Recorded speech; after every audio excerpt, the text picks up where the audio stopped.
Today, the Uganda Human Rights Commission Chairperson Mariam Wangadya arrived at Parliament for the first time since 3 MPs were arrested and charged with corruption following reports that they solicited for 11 billion shillings from her commission. She had earlier been invited to appear before COSASE to discuss the 2022-2023 Auditor General's report on the Commission.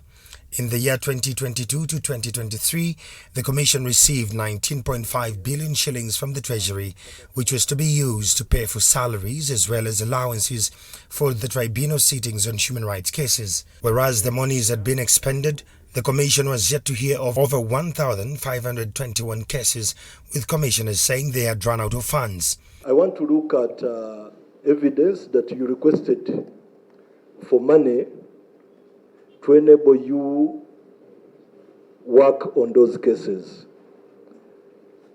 And of that budget line, how much was allocated to you? It's including the 400 million shillings which you have highlighted, as well as the funding gaps.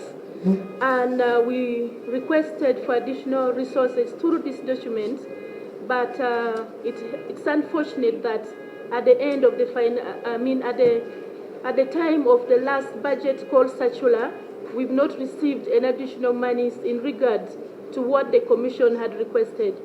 However, during today's hearing, the MPs turned to Wangadya and attempted to ask her to explain how 3 of their colleagues had approached her and attempted to solicit 20% of a 58 billion shillings budget set aside for Human Rights Commission. The matter has since landed the 3 MPs in jail and the corruption case is before the High Court. Aware of the implications of the sub-judice rule, barring discussions of the matter before court, Ssegona, who was chairing the proceedings, barred Wangadya from responding to the MP's growing number of queries. And of course, there is now evidence that because of their poor budgeting method, they now attribute it to some members of parliament that must lobby to have increased the budget, which some of the members of parliament are now in prison, and because that's evidence. Only that it is true that it is only this year that they have been lobbied, or they have been lobbying them, but of course, because the ones who have been lobbying them are their friends, they could not report to police as they have done in this current matter, which is being handled by police. I thought it is the public knowledge that she recorded members. You did. Can she now deny? You did ask me to allow you finish so that I can guide. But you would guide when she has also commented, because you were on one side. No, Honorable Itungo, she will not answer what I do not consider appropriate. However, the MPs, still reeling from the challenges facing their 3 incarcerated colleagues, protested Ssegona's actions, leading one of them to call for committee chairperson to step aside. The protection you are trying to give Madam Wangadya is as if she is so special, different from others. As a matter of fact, Chair, we request you to handle her like any other chairperson who has appeared, so that if she is supposed to answer, let her answer. Or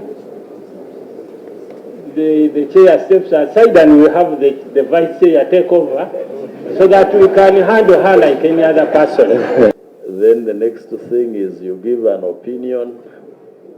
Avoid being opinionated. And in future, I'll be strict on enforcing the Rule 86 that I'm heard in silence. The MPs were concerned that although the Commission procedures required those testifying before the Commission to secure a transport refund, it was being dispersed selectively. They cited NUP party leader Robert Chagulanyi, who recently appeared before the court but did not partake of the funds. The general practice is we pay transport refunds to each and every witness or complainant who appears before the Commission, except when they don't want to take the transport. That retired Colonel Kizza Besigye signed for his transport refund along with his witnesses.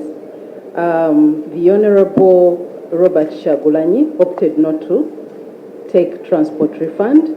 But in the event that the transport refund is not taken, it's usually rebanked in Bank of Uganda on the jealous account. No.